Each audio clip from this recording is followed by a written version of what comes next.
Alright, let's take a look at today's news. What's happening to this country?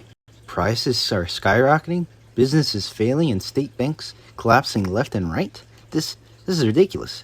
Now why on earth is this happening? Alright, the war with the Brits just a few years ago. How could I forget? This requires a solution. I know. We'll build a second federal bank. This ought to organize our money better.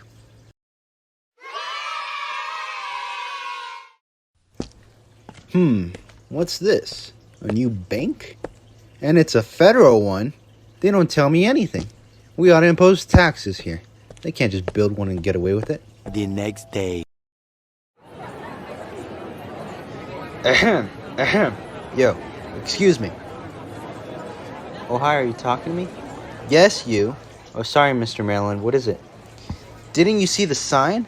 I'm here for the taxes to the state. Well, I don't think it's fair to tax us, since not only will we be the only bank being taxed, but because we're also federal. It's simply unjust. I'll show you what's unjust. Just you wait, I'll be seeing you in court. Then he waddled away, waddle, waddle. Order in the court. This court is now in session. Mr. McCulloch, please state your argument. Thank you, Your Honor.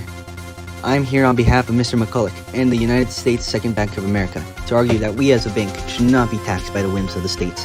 This federal bank was created by former President James Madison in 1816 with the sole intention of helping to pay off the war efforts of 1812. I believe it is unjust for the state of Maryland to create laws aimed at annually taxing only us. They created laws that targeted banks chartered outside of Maryland, which only applies to the federal bank. Thank you, Mr. McCulloch. Now present your argument, State of Maryland. Thank you, Your Honor. We, the state of Maryland, believe it is unconstitutional for a federal bank to operate. Nowhere in the enumerated powers of Article 1, Section 8 of the Constitution does it ever specifically state that the government has the power to create a national banking system. Therefore, they should submit to shutting down their doors and closing for good.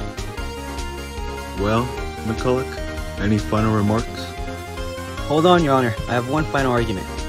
In the same Article 1, Section 8 of the Constitution, under the Necessary and Proper Clause, it states that Congress shall have power to make all laws which shall be necessary and proper for carrying into execution the foregoing powers and all other powers vested by this Constitution in the government of the United States or in any department or officer thereof.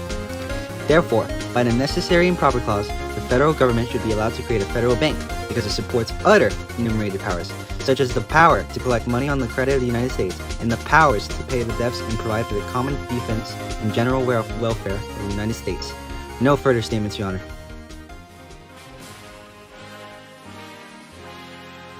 The government's powers are limited, but it must have the flexibility to carry out its duties. If the end is legitimate and within the Constitution, then the means, if not prohibited, are constitutional. Enumerated powers list what Congress can do, not what it cannot do. This creates implied powers. Federal law is supreme over state law.